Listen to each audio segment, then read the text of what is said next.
अब कबीर साहब कहते हैं, कबीर पिछले पाप से हरि चर्चा ना सुहावे, या ऊँघ है या उठ चले, ना और बात चलावे। जैसे हमने देखा कई बार किसी भक्त को हम साथ ले जाते हैं गुरु जी के सत्संग में, ऐसे कह सुन के प्यारते हैं, कोई जान पहचान का शर्म शर्म से आ जाता, तो थोड़ी देर तो बैठता सत्संग सुनता, फिर या तो लटके लेने लग जाता नू, फिर उसका हम छेड़ते, सोआ मत नो का चल चलाएंगे चल, मतलब कुछ काम याद आ गया, ये वो ना तो आप सुने हमने ना हमने सुन दे, क्यों उसके पाप ना टिकन दे। कबीर साहब कहते हैं, कबीर पिछले पाप से हरिचर्चा ना सुहावे, और कह ऊँगे और कह उठ चले, ना उरे बात चलावे। सत्संग हो रहा होता है, वो पहली बार जो हम लेकर के 1-2 बार ऐसा चांस हुआ, तो उसको सत्संग चल रहा है और बीच में कुछ और बात याद दिला देगा, वो काम था ना एक अपने वहाँ जाना था, उसको हम कहते डट जा थोड़ी देर सत्संग सुनने, फिर बातें करेंगे। फिर उन्होंने कहा मैं चलूँ तो आ जाइए, अब जा भाई, हम तो नहीं उठ सकते क्योंकि हम तो जिस उद्देश्य से आए वो काम करेंगे करेंगे। तो हमें पता था भगवान के उस थर्मामीटर से पता लग गया था कि इसके बुखार है अभी।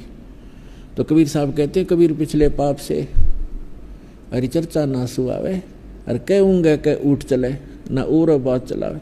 और फिर वही प्राणी देखे हमने, 1-2 बार ऐसे आए, फिर क्योंकि तो एक इंजेक्शन लग गया, सत्संग में आ गया, 10-20 मिनट भी बैठ गया प्राणी, तो भी नरम हो गया उसका पाप।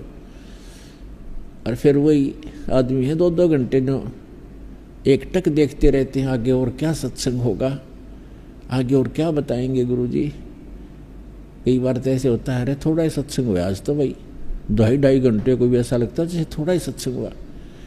तो पाप आपके कट गए और रुचि भगवान में बढ़ गई। तो जैसे बीमार व्यक्ति पहले एक रोटी मुश्किल से खा पाता है, औषधि सेवन करने लगता है, और फिर देखा जब बुखार उतर जाता है तो सूखी रोटी होगी नो के ले फटाफट, सब्जी की आवश्यकता नहीं, सूखी खा जाएगा। और जब पहले वो सारे स्वस्थ भोजन बना रखा होता है 36 प्रकार की व्यंजन का, वो भी नहीं अच्छा लगता था।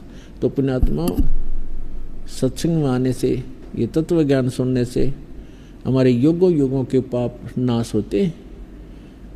जब तक हम सत्संग में नहीं आएंगे तो वो स्थान ही नहीं जहाँ पर हम पाप नाश कर सकें। जैसे आप संसार में जाते हैं, किसी भी कार्य में जाते हैं, तो वहाँ पर आपको सारी रोजी रोटी रोजगार व्यवसाय के व्यक्ति मिलेंगे, उनकी एक जैसी चर्चा, एक जैसे विचार, एक जैसा भाव, एक जैसी क्रियाएं होंगी, तो वहाँ तो आपके पाप बढ़े ही बढ़ेंगे।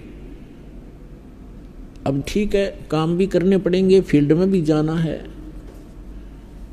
और सब कुछ हमने करना भी पड़ेगा, लेकिन उसके लिए तरीका बताया है। जैसे आप प्रतिदिन कपड़ा पहनते हो और काम करते हो, कोई मजदूरी करता है, कोई नौकरी करता है, या कोई अन्य व्यवसाय करता है, कोई खेती करता है, तो कपड़ा मैला होता है, तो मैला होगा, स्वाभाविक है वो। तो फिर उसका तरीका है कि उसको साबुन और जल के प्रयोग से स्वच्छ करो, डेली धो लो उसको। तो ठीक इसी प्रकार जब तक हम भक्ति नहीं करते, जब तक हम सत्संग रूपी इस सरोवर में नहीं आते और राम नाम का साबुन हम नहीं लगाते, तब तक तो हमारा ये अंतःकरण रूपी शरीर, ये चोला जो है अंतःकरण, ये मैला ही मैला हुआ था, पाप ही पाप इकट्ठे होते। अब हम सत्संग भी सुनते हैं, स्मरण भी करते हैं, दान भी करते हैं, तो हमारा जो मैला तो होना ही है, स्वाभाविक है, लेकिन वो साफ भी डेली हो रहा है। इस प्रकार से हम उन करोड़ों पापों से बचे रहेंगे और वो संग्रहित ना होंगे। अब जैसे